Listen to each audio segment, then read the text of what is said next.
السلام علیکم۔ صبح کے 8 بجے کا وقت تھا۔ ایک گھر باہر کا دروازہ کٹکھٹایا گیا۔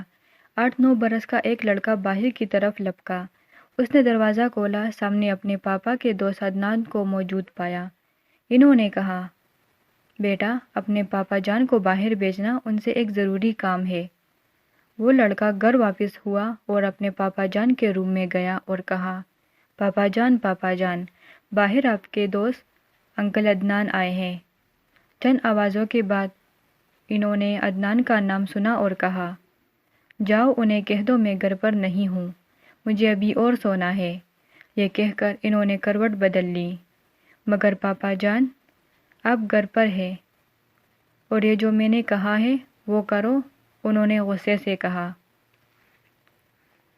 مجبوراً اسد دروازے پر آیا اور کہا، انکل پاپا جان گھر نہیں ہے۔ عدنان صاحب واپس چلے گئے، مگر اسد کو سارا دن ملال رہا کہ اس کے والد نے جھوٹ بولا ہے اور اسے بھی جھوٹ بولنے میں مجبور کیا ہے۔ وہ اپنے دادا ابو کے پاس گیا اور کہا، دادا ابو، آج یہ واقعہ پیش آیا ہے۔ پاپا جان نے جھوٹ بولا ہے اور مجھے بھی ترغیب دی، صرف نیند پوری کرنے کے لیے۔ دادا ابو نے کہا، بیٹا بات تو بری ہے، یہ آپ کے پاپا جان کو سوچنا چاہیے تھا۔ ہم مسلمان ہیں، ہمارے پیارے نبی صلی اللہ علیہ وآلہ وسلم نے جھوٹ بولنے سے منع ہی نہیں کیا بلکہ لعنت بھی بھیجی ہے۔ ہم سے تو انگریز اچھے ہیں جو جھوٹ نہیں بولتے، جبکہ ہم مسلمان دن رات۔ دادا جان، انگریز تو عیسائی ہے، کیا جھوٹ بولنا انہیں بھی منع ہے؟ بیٹا جی، وہ بھی اہلی کتاب ہے، اللہ نے سب کو جھوٹ بولنے سے سختی سے منع فرمایا ہے۔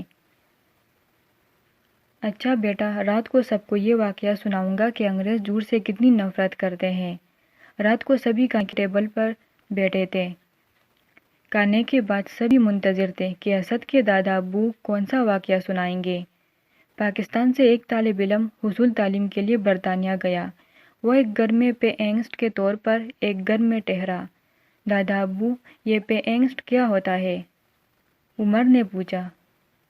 بیٹا، جیسے لوگ ہوٹلوں میں رہتے ہیں، اسی طرح ایک گھر میں ایک کمرے میں جو کرایہ دار ہوتا وہ گھر والوں کے ساتھ گھریلو کھانا کھاتا ہے، کوئی علیحدہ کھانا نہیں ہوتا۔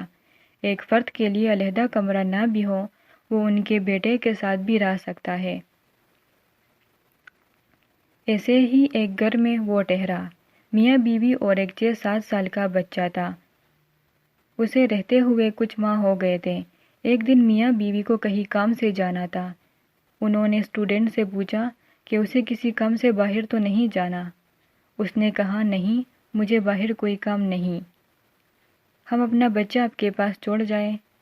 اس نے رضامندی ظاہر کر دی، کیونکہ کیوٹ سا بچہ اس سے کافی مانوس تھا۔ دونوں ایک ساتھ رہتے تھے۔ کچھ دیر بعد وہ اکیلتا ہوا کچن میں چلا گیا۔ وہ اپنے دھیان پڑھ رہا تھا کہ اچانک کوئی چیز ٹوٹنے کی آواز آئی اور ساتھ ہی بچے کے چیخنے کی آواز آئی۔ وہ جلدی سے کچن میں گیا، دیکھا کہ پانی پینے والا شیشے کا گلاس بچے کے ارد گرد ٹوٹا پڑا تھا اور پانی بھی بہہ رہا تھا، جبکہ بچہ ایک طرف سہما کھڑا تھا۔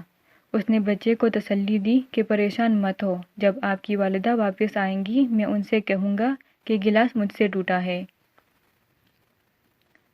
اسی شام وہ بچہ اس اسٹوڈنٹ کے پاس آیا اور بہت افسردہ تھا۔ اس نے نظریں جھکاتے ہوئے کہا، انکل، میں نے اپنی ماما کو سچ سچ بتا دیا ہے کہ گلاس مجھ سے ٹوٹا ہے۔ مجھے اچھا نہیں لگا کہ میری غلطی آپ اپنے سر لیں، اور سب سے بڑی بات، مجھے جھوٹ بولنا اچھا نہیں لگا تھا۔ اگلی صبح وہ اسٹوڈنٹ یونیورسٹی جانے کی تیاری کر رہا تھا۔ اس کے کمرے کے دروازے پر دستک ہوئی۔ اس نے دروازہ کھولا، سامنے اس بچے کی ماما کھڑی تھی۔ اس نے سب سے پہلے صبح بخیر کہا اور نہایت شائستگی سے کہا کہ ہم آپ کو ایک نفیس اور شریف آدمی سمجھتے تھے، مگر آپ نے ہمارے بچے کو جھوٹ کی ترغیب دے کر اپنا وقار خراب کر لیا ہے۔ ہم نے آج تک اپنے بچے سے جھوٹ نہیں بولا اور نہ اسے جھوٹ بولنے کی ترغیب دی ہے، لہٰذا ہم آپ کو ساتھ نہیں رکھ سکتے۔ آپ مہربانی فرما کر 24 گھنٹے کے اندر اندر اپنی رہائش گاہ کا بندوبست کر لیں۔ اس کے بعد سب نے دیکھا کہ اسد کے پاپا کا سر جھکا ہوا تھا۔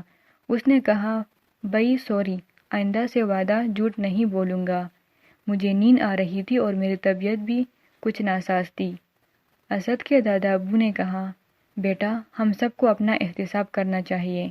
کوئی گاہک ہو یا دکاندار، مالک ہو یا نوکر، کمپنی ورکر ہو یا مالک اسکول ہو یا ٹیچر، دن میں کئی بار جھوٹ بولتے ہیں اور اسے معمولی سمجھتے ہیں یا کسی کو بیوقوف بنانے کے لیے۔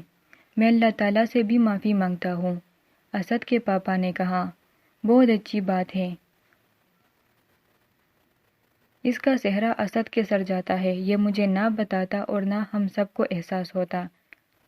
سب بچوں سے گزارش ہے کہ وہ بھی جھوٹ مت بولیں۔ مزید ویڈیوز دیکھنے کے لیے ہمارا چینل سبسکرائب کریں۔